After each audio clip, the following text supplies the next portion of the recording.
God,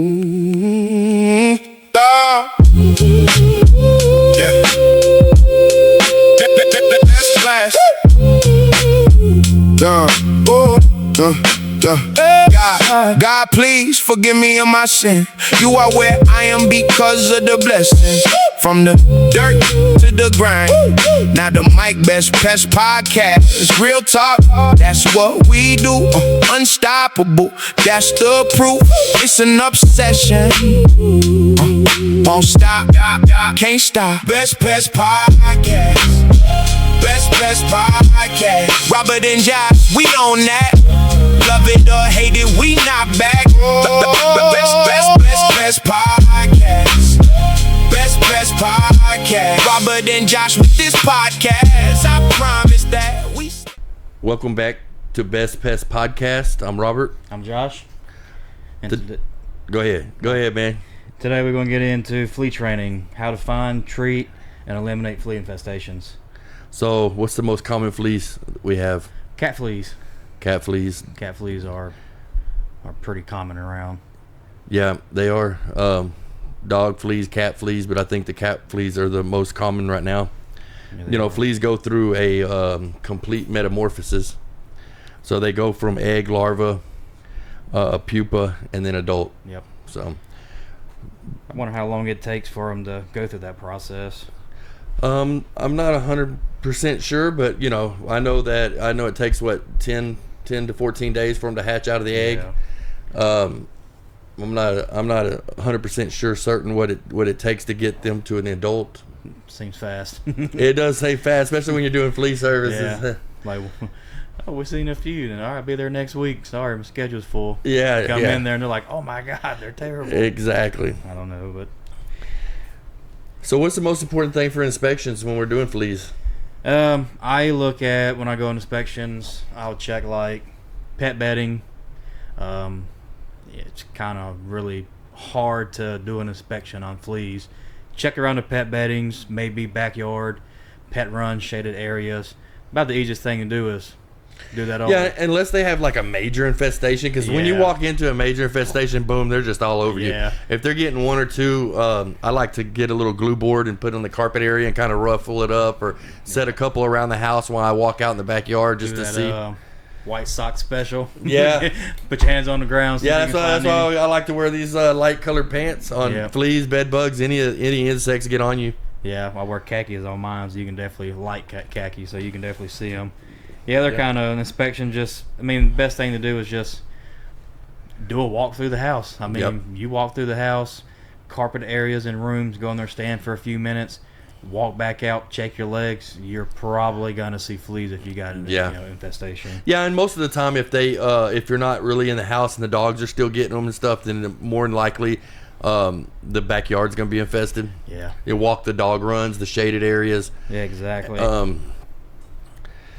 So what about the get through the inspection? We just pretty much talked about that. Scratching pets, things like that. But what about the treatment? What's your best method on a treatment for fleas? Oh man, well, of course, with the treatment, should we start with like the preparation sheet, getting to the treatment? Yeah, we can go over that one because a lot of customers need that just to know what they need to do before we show up. Yeah, you usually send a preparation sheet. I right? do. Fleas, bed bugs, German roaches, pretty much on those things. Pantry pests, they kind of need a little bit of prep sheet, but yeah.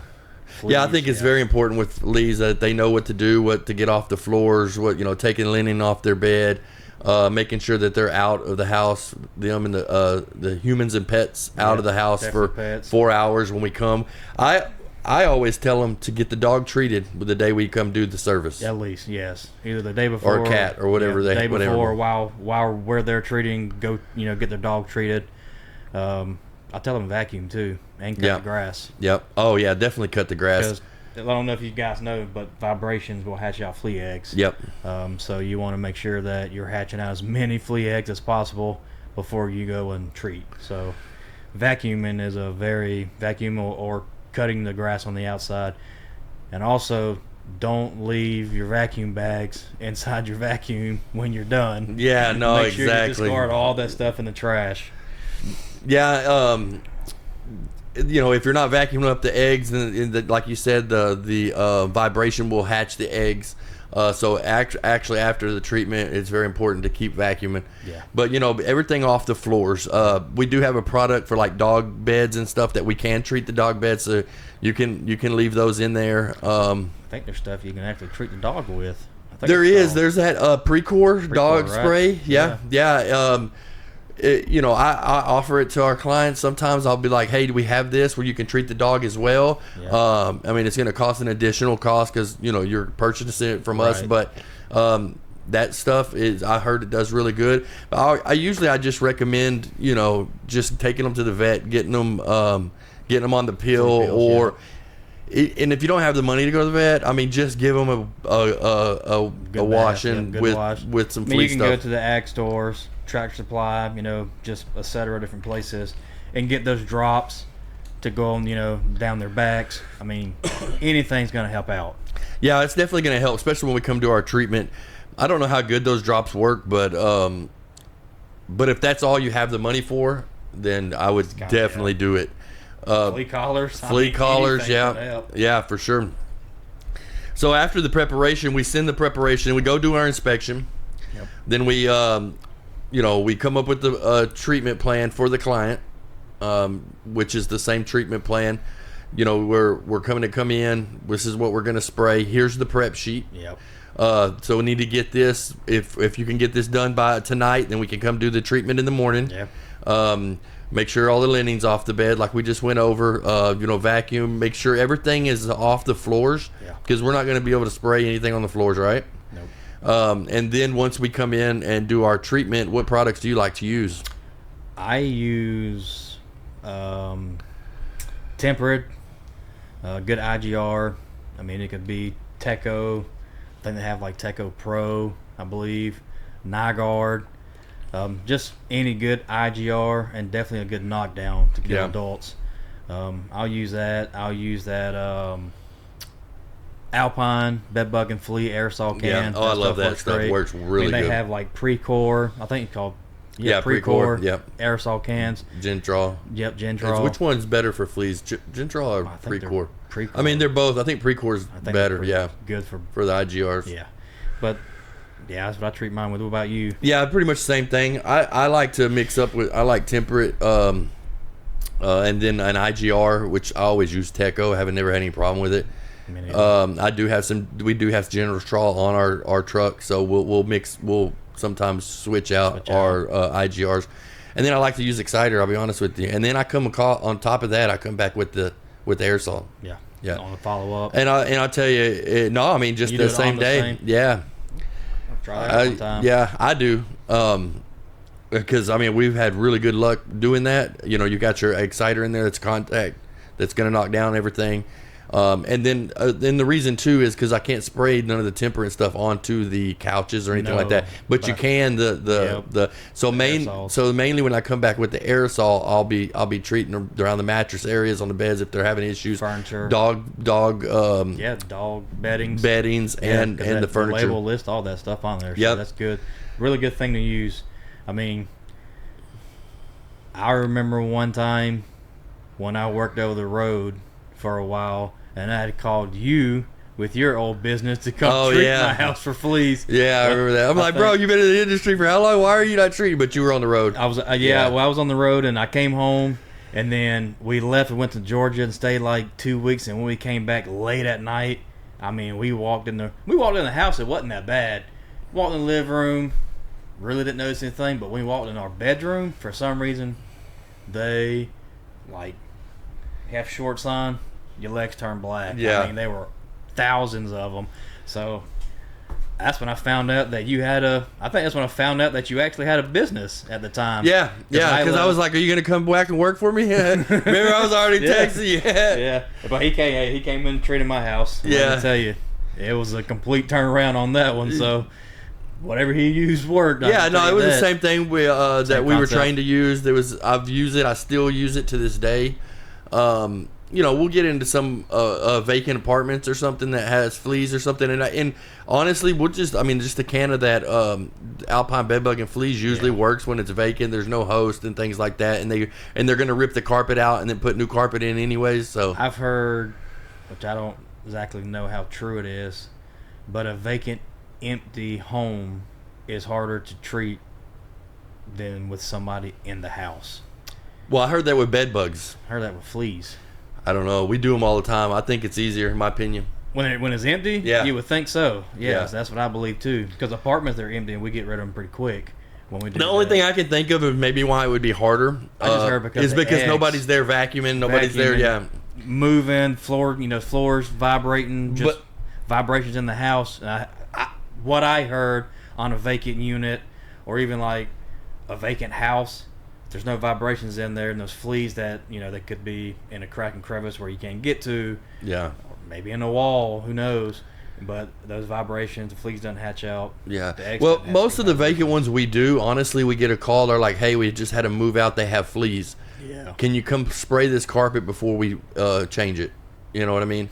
So we'll come spray the carpet so they can get the carpet installers in there to rip out the old carpet, because the installers they don't want to be in there ripping out the old carpet and just covered in fleas. No, and a lot of them will say, "I can't treat it, too many fleas." Yeah, so honestly, we don't really have any issues. Like usually when we go back on our follow up, we'll just spray light spray because the old carpet's already removed. We've already hit it. The old carpet's already removed, and the new carpet's already installed. Right. So most of the time, those flea eggs and things like that's going to be leaving with the carpet.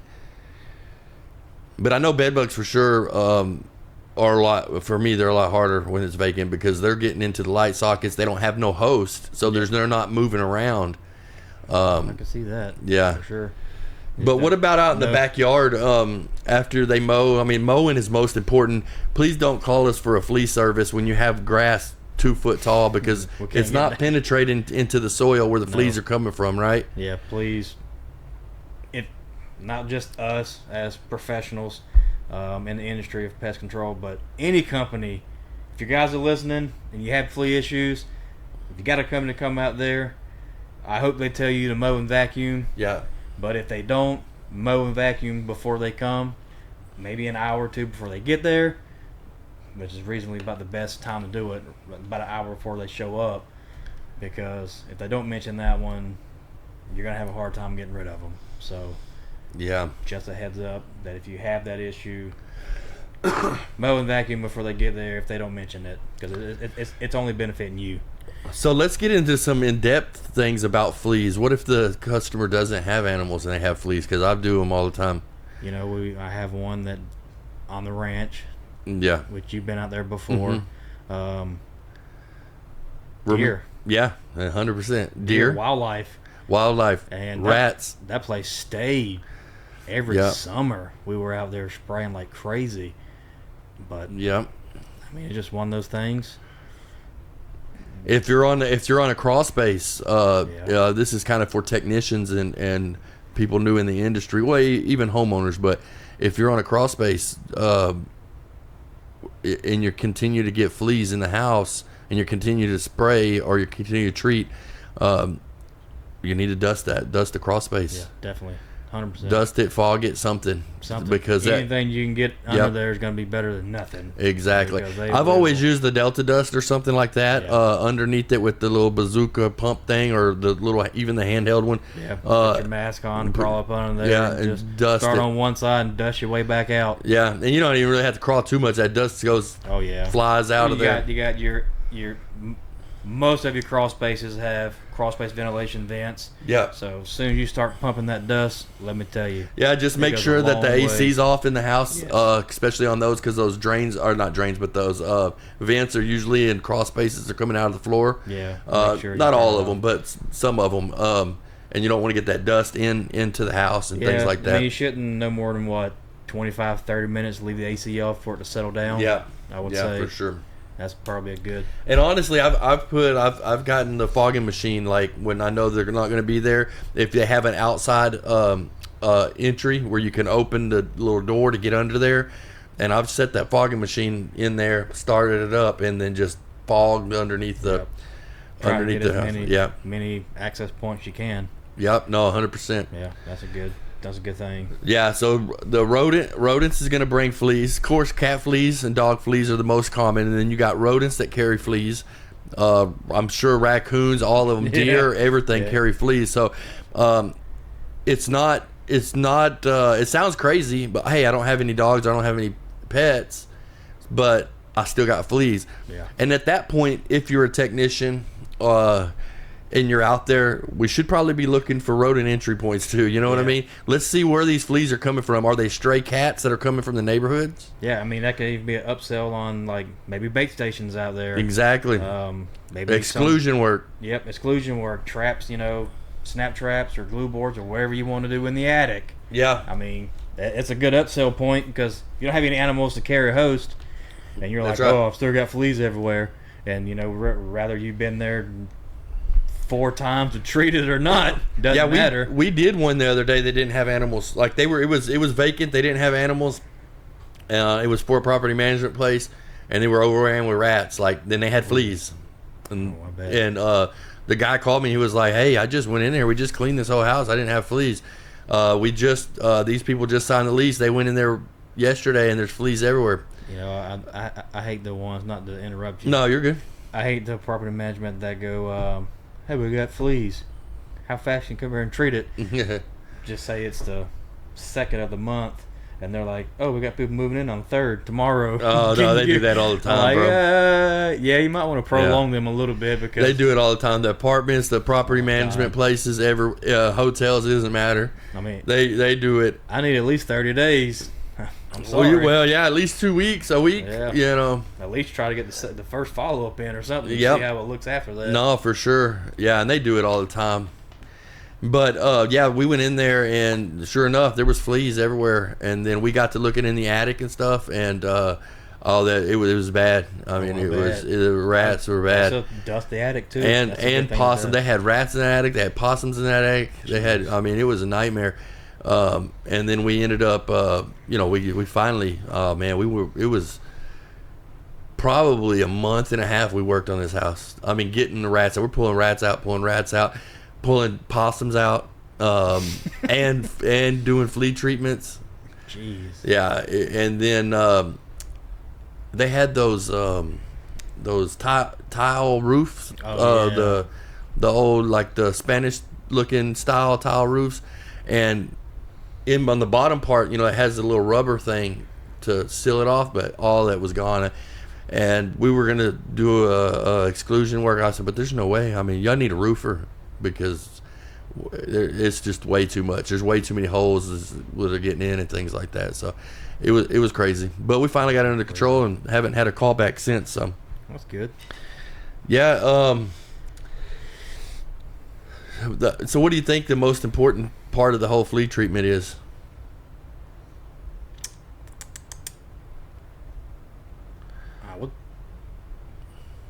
In my opinion, IGR. Yeah. I mean, that's my opinion. Yeah. Use your IGRs. Yeah, for sure. You want to break down the life cycles when they're hatching. So 100%. To me, IGR 100%. Yeah. Now, if you want to get down to like treatment wise, as far as like where it goes or what method you use, probably yards. Yeah, for sure. Yeah, no, if you have animals, especially where they're at, backyard area. And then on the prep side of things, like the most important is for the customer's prep sheets to be 100% done. Yeah, you definitely want that. Definitely want to use an IGR.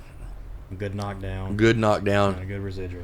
Yeah, the knockdown is good because it'll kill all the adults really, really quick. So, like when they come back in 4 hours and come into their house, they're not getting they're not going to have a bunch of fleas jumping on. They may have 1 or 2 here and there, but which is very common. Yeah, it's common for sure. Hey, just let the chemicals trust the product. That's what I tell them, because I've done a bad flea job, and they'll stay gone for 4 hours, and they'll contact me and say, hey, we've been out for 4 hours, going on 4 hours and 30 minutes. Can we go back? And I'm like, yeah, go in, crack open some windows. The smell should be gone because your knockdown is what has a strong smell. Yeah, that exciter. And some IGRs have a little smell to it. Yeah.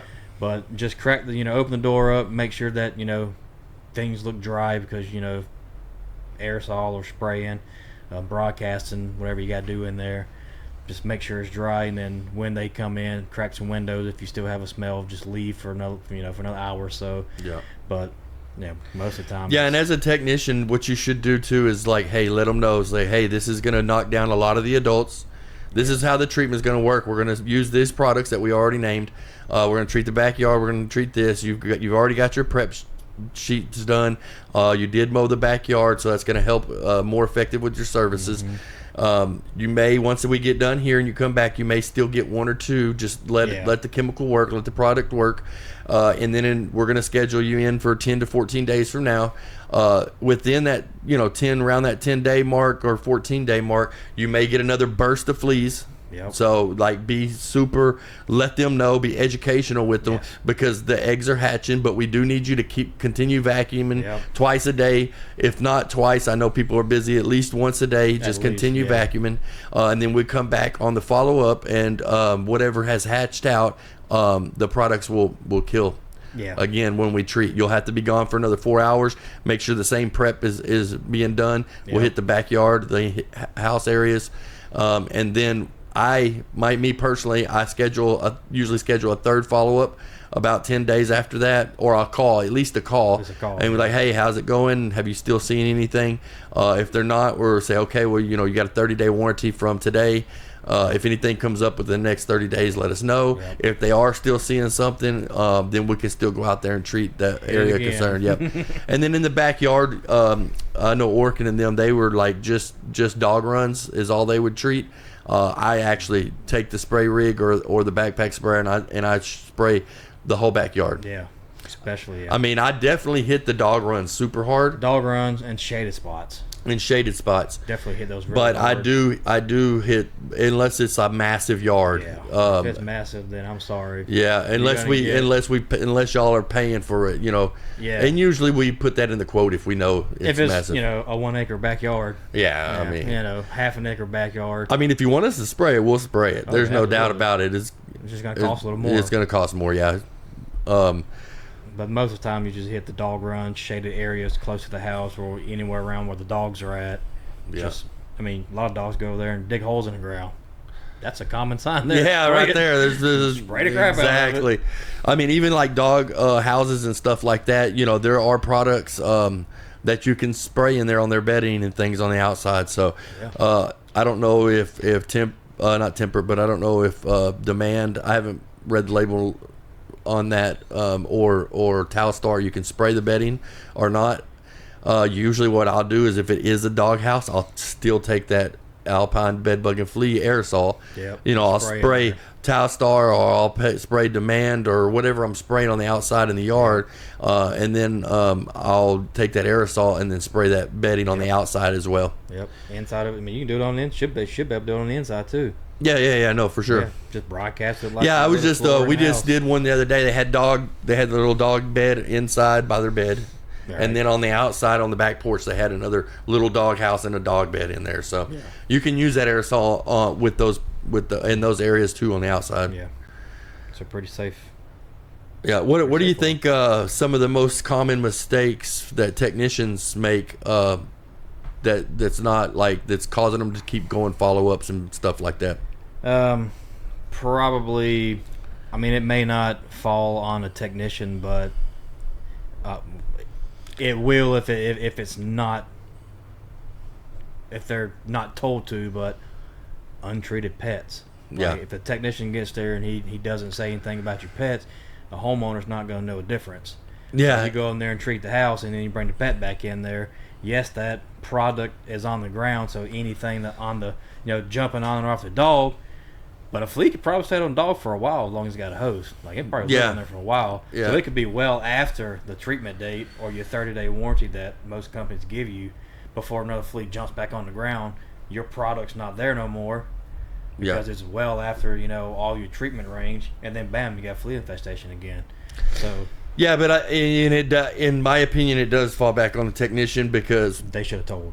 It's on my technicians, because they're trained to let them know. They're trained to, and then in the prep sheet too, it also says to treat the dog. So, yes. I think that's a good one. And that just goes back to communicating and educating your customer. Yes. Them not telling them, hey, this is what needs to happen. Yeah, like, definitely. Because you're just reinfesting again. Because if a client calls me, we still got fleas. Well, did you treat your dog? No, nobody told me to. Did you read your prep sheet? Because it's on there. Yeah. Did you get a prep sheet? Yeah. Yeah. That's the first thing. Did you get a prep sheet? And then you call me like, hey, they still got fleas. Did you give them that prep sheet? No. Did you tell them they had to get their dog treated? No. Now go back and retreat. Yeah, but then at that point you're like, I'm the one in charge. Yeah. That makes me look bad. Exactly. The homeowner may not see that, but in the company wise, right. And honestly, did I not train him good enough, or did he just not listen? And honestly, most of the time when we do flea services, you know, I answer all the calls and do the scheduling, and I email them over the prep sheet just to be on the safe side. But they still need to communicate and let them know what's going on and things like that. Yeah. I'll try to get a prep sheet out. Like if I go do an inspection, I'll try to have a prep sheet out there with me. Yeah. Print a copy out, because email it to them as well.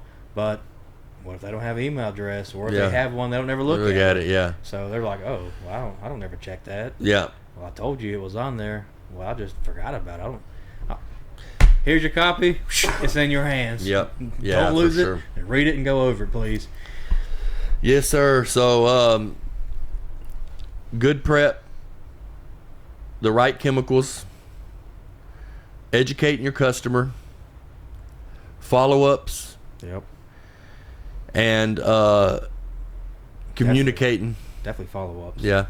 I think those are most important things to a successful flea service. Yeah, if you don't do that, then that's why your flea job. Yeah, got to break the breeding cycle, like Jeff said. Jeff, oh my gosh, Josh. I'm sorry, I got a technician named Jeff. Yep. Got to break the breeding cycle, like Josh said, and then getting in there and doing the service as it's supposed to be done, knowing the biology of the fleas, what their eggs and their life cycles are, and I think after that you should have a successful flea treatment. Yeah, you definitely should have it. Any technician tips that you want to go over? Communicate. I mean, I'm like breading this into my technicians' brains right now. Like communicate. Yeah. Let them know. Let's put them on the schedule for the follow-up while you're there, before they leave for you to do the treatment. Let's get the next follow-up on schedule. Oh yeah, because you forget real quick. Look at your schedule. Let them know what day in 10 days or 7 to 10 or 10 to 14, however long it's wherever you're at on your schedule. Which on a good thing, most time your schedule is only 5 days out. Yeah. In advance is already scheduled, so you throw it on there for next week. Like, it needs to be on this day, so just go ahead and confirm it. Yeah, hey, look at your schedule. I'm going to be back in this area on Thursday, the 24th, and this is I can be here between 9 and 11. Is that good time for you on the follow-up? The customer says, no, we're not going to be here that day. Can we do it for Friday? Okay, yeah, I can come by Friday at between. Yeah, confirm it. If you don't confirm it, then somebody looking at the schedule is going to move it somewhere else. So that's one thing, because we're blowing up right now, and we have so many calls, and I have so many. We're just growing like crazy, that sometimes the follow-ups, they fall through the cracks if we're not just sitting there putting the follow-ups in. So I'm trying to teach all my technicians and stuff, and then our new lead tech, he's doing really well with keeping up follow-ups. But hey, if you don't know how to put them in the system, just shoot me a text. Hey, need a follow-up for this. Communication. Yeah. Goes both ways. Yep. With the homeowner and with the person in charge who's over all the scheduling. Yeah. Or just your manager, and use the right PPE, your respirator and everything in there, because even with the aerosol and the exciter and stuff like that, it's you got to wear the respirator. You do. Wear a respirator, gloves, pants, closed-toe shoes. Just be safe. Be very safe. Chemicals don't hit you now; they hit you later. Yeah, that's what they say. That's what they say. It's all right, man. Any last statements before we? Nope. We can close this out. You want a successful flea treatment requires breaking down a life cycle through inspections and treatments, proper treatments, and customer education. That's about it. Pretty much it. And if y'all want to come on the podcast, if you're a lead technician or if you're a service manager or a branch manager, or if you're in sales and you want to come on to the podcast, I'm going to leave an email below. Just give us an email. We're looking for new guests. We still got a couple of guests that's going to be coming on pretty soon. One is from where we get our products from, and then we have the guy in the UK. I was talking about in the last podcast. The guy in the UK, he has a pest control podcast, and he's going to come on at some point, over the next few weeks or so. And we're continue to grow. And so if you're a technician, you're watching these podcasts, or if you're anybody, it doesn't matter, and you enjoy them and you like it and you love the pest control industry, let's share them out, man. If you're a homeowner and want more information on it, yeah, man, come on. We got a place for you right here. And if you're a homeowner or something and you want more like a podcast that's for something that you don't know about, that you want to hear about, just drop it in the comments as well, or shoot us an email. I'm going to put the email link in the description on this one. But Best Pest Podcast, I'm Robert. I'm Josh. See y'all later. See you later.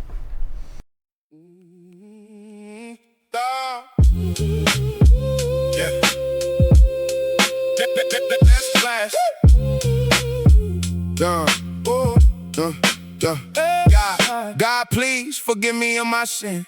You are where I am because of the blessings. From the dirt to the grind.